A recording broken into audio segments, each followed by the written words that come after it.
బట్టతలతో బాధపడుతున్నారా? ఆధునితనమైన పద్ధతిలో హెయిర్ ట్రాన్స్ప్లాంటేషన్ చేయబడును. Face clinic, Hyderabad.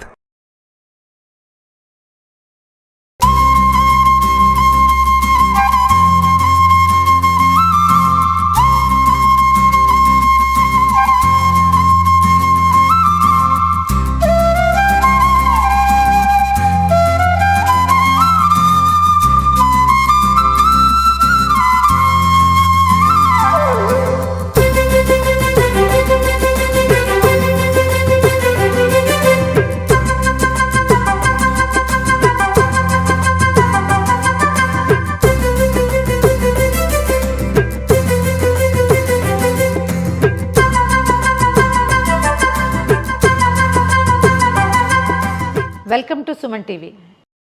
శ్రీరామనవమి దగ్గరలో ఉంది. అయితే శ్రీరామనవమికి సాధారణంగా మనం అందరం ఏం చేస్తామండి, సీతారామ కళ్యాణం ఎక్కడైనా జరుగుతుంటే అక్కడికి వెళ్ళిపోతాం. వీలైతే భద్రాచలమో వెళ్తాం, ఒంటిమిట్ట రామాలయానికి వెళ్ళొచ్చు.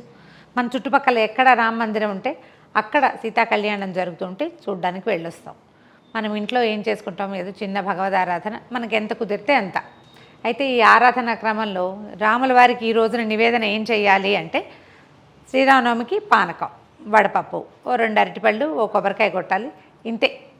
నువ్వు దద్దోజనం చేస్తావా, చక్కెర పొంగల్ చేస్తావా అని రాముడు అడగనే అడగడు. కమ్మగా పానకం పోయమ్మా చాలు, నువ్వు కూడా అది తాగి కొత్తగా మొదలైన వేడిని తగ్గించుకో అని చెప్తాడు. పానకం చేయటం ఎలా? అదేమైనా బ్రహ్మ విద్య కాదు, కానీ పానకం తప్పకుండా చేయాల్సిందే. చిన్న మెలకువతోటి చేస్తే దేవుడికి చక్కటి నైవేద్యం అవుతుంది. మనకి వేసవి తాపాన్ని తగ్గించుకోవడానికి మంచి ఆధారం అవుతుంది. ఈ పానకాన్ని మనం ఒక రాముల వారికి కాకుండా అమ్మవారికి నివేదనగా పెట్టుకోవచ్చు. ఎట్లా, మన ఖడ్గమాల అలాంటివి చేసామనుకోండి, లలితా సహస్రనామం చేసుకున్నప్పుడు, శుక్రవారాలు ఖడ్గమాల చేసుకున్నప్పుడు, సాయంకాలం ఎప్పుడైనా అమ్మవారి పారాయణ చేసినప్పుడు నివేదన చేసుకోవచ్చు. దాంతోపాటుగా ఆంజనేయ స్వామికి మనం ఏ ఆరాధన చేసినా కూడా పానకం పెడితే చాలా మంచిదట, ఆయనకు చాలా ఇష్టం అని చెప్తారు. ఈ 2 సందర్భాల్లోనూ కూడా మనం చేయొచ్చు. అయితే పానకానికి చాలామంది ఏం చేస్తాము, బెల్లము, తర్వాత మిరియాలు, ఏలక్కాయలు వేస్తాం కదా. సొంటి వేయటం కూడా కొన్ని ప్రాంతాల్లో ఆచారంగా కనిపిస్తుంది. చిన్న బెల్లం ముక్క తరగటం, ఎంత చేసుకుంటే అంత. అయితే ప్రసాద వినిమయం ఎంత చేస్తే అంత మంచిదట. ఈ సీజన్లో అంటే ఈ చైత్రమాసంలో ఈ బెల్లాన్ని చక్కగా తరిగి చక్కగా పానకం కలిపి ఎవరికైనా సాయంకాలం పూట తాగటానికి ఇస్తే విశేషమైన ఫలితం లభిస్తుంది. పూర్వజన్మలో ఎవరికైనా మంచినీళ్ళు ఇవ్వని పాపం ఉందనుకోండి, మనకి ఆ పాపం పోతుంది. ఈ చైత్ర వైశాఖ మాసాల్లో కనుక మనం పానక నివేదన చేసి ఎవరికైనా వినిమయం చేస్తే, కాబట్టి మన ఇంటికి ఎవరైనా గెస్ట్ వస్తే తాగడానికి ఏమి ఇవ్వడానికి లేదనుకోండి, చక్కగా పానకం కలిపి ఇచ్చేయండి. అందులో ఫ్యూ డ్రాప్స్ ఆఫ్ నిమ్మరసం వేయండి. అసలు అది పానకం అని కూడా కనిపెట్టలేరు, ఏదో చెరుకు రసం లాగా ఉంటుంది. ఎంత బాగుంటుందో. అహోబిలం దేవాలయంలో పైకి మనం కొండ మీదకి ఎగువ అహోబిలానికి నడిచి వెళ్ళాలి. కొంచెం టైం పడుతుంది, ఒక 2 గంటలు 3 గంటలు పడుతుంది. బాగా కొండలు మిట్టలుగా ఉంటాయి, చేతికర్ర సాయంతో ఎక్కాలి. అక్కడికి వెళ్తే ఆ పైన కుండలతోటి పెట్టి ఉంటుంది పానకం. ఆ పానకంలో వాళ్ళు నిమ్మరసం వేస్తారు, చెంచులు కలిపి పెడతారట ప్రతిరోజు స్వామికి నివేదన.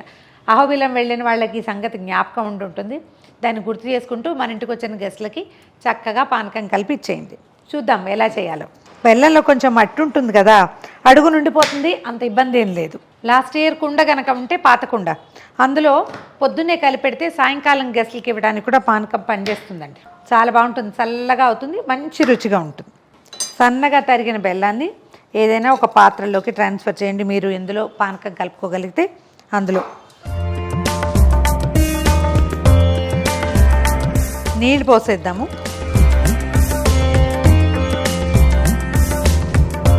ఏదైనా ఒక స్పూన్ తోటో గరిటెతోటో బాగా 2-3 సార్లు కలిపి పక్కన పెడితే నిదానంగా కరుగుతుంది. మనం ఈ లోపల ఏలకులు అవి కొట్టాలి కదా, ఆ లోపల బెల్లం కొంత కరిగి వస్తుంది. ఈ బకెట్ కొలత కనిపిస్తోంది కదా, ఈ కొలత పానకానికి ఒక 15-20 మిరియాలు, తర్వాత ఒక 4-5 ఏలక్కాయలు.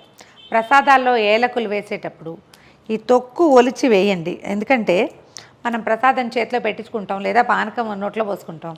ఏలక్కాయ గొంతుకడ్డం పడుతుంది, లేదా నవలాల్సి వస్తుంది, ఉమ్మేయాల్సి వస్తుంది. ప్రసాదాన్ని ఉమ్మేయకుండా ఉంటే బాగుంటుందండి. మనం మొత్తం తీసేసుకుంటే బయటపడేయకుండా బాగుంటుంది. మీ ఇష్టం, నా ఉద్దేశం అయితే అది. మెత్తగా దంచేసిన ఈ సొంటి, ఏలకులు, మిరియాల పొడిని దీంట్లో పానకంలో కలిపేసేయండి. పానకాన్ని ఏంటంటే కొంచెం వడపోసుకుంటే మంచిదండి. ఈ రోజుల్లో బెల్లాలని మనం నమ్మలేకుండా ఉన్నాము. ఒకసారి వడపోస్తే సేఫ్ సైడ్, గడ్డి గాదం లేకుండా. చక్కగా గుమగుమలాడుతుంది. ఇలా పానకం చేసుకోవటం, చక్కగా దేవుడికి నివేదన చేసేయటం, పొద్దున పూట ప్రసాదంగా అందరికీ ఇచ్చేయటం. ఒకవేళ మనకు సాయంకాలం కావాలంటే దీంట్లో ఫ్యూ డ్రాప్స్ ఆఫ్ నిమ్మరసం వేస్తే కనుక గెస్ట్లకి సర్వ్ చేయడానికి కూడా పానకం చాలా మంచిది. ఈ కాలంలో వచ్చేటువంటి ఉడుకు ప్రాబ్లమ్స్ అంటే వేడి వల్ల వచ్చే సమస్యల్ని బాగా తగ్గిస్తుంది. కానీ రోజు తీసుకోకూడదు అని చెప్తారు. వన్స్ ఇన్ ఏ వైల్ తీసుకోవచ్చు. చేసి చూడండి. అయితే ఇప్పుడు ఒకవేళ మనం దేవుడికి పెట్టేటప్పుడు ఒక చిన్న అమెండ్మెంట్ అది కూడా చెప్తాను.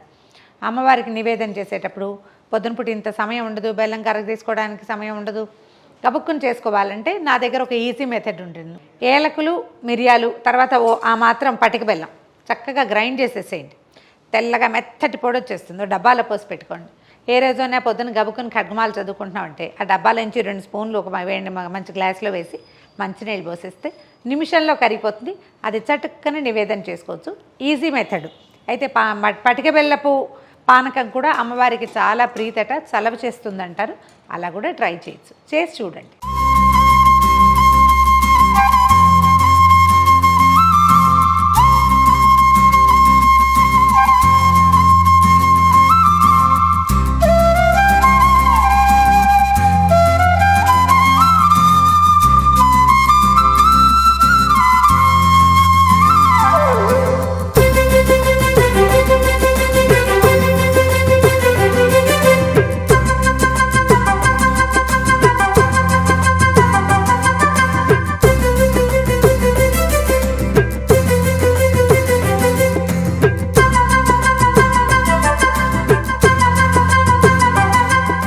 సుమన్ టీవీలో మీ పర్సనల్ అండ్ బిజినెస్ ప్రమోషన్స్ కోసం కింది నెంబర్కి కాంటాక్ట్ చేయండి.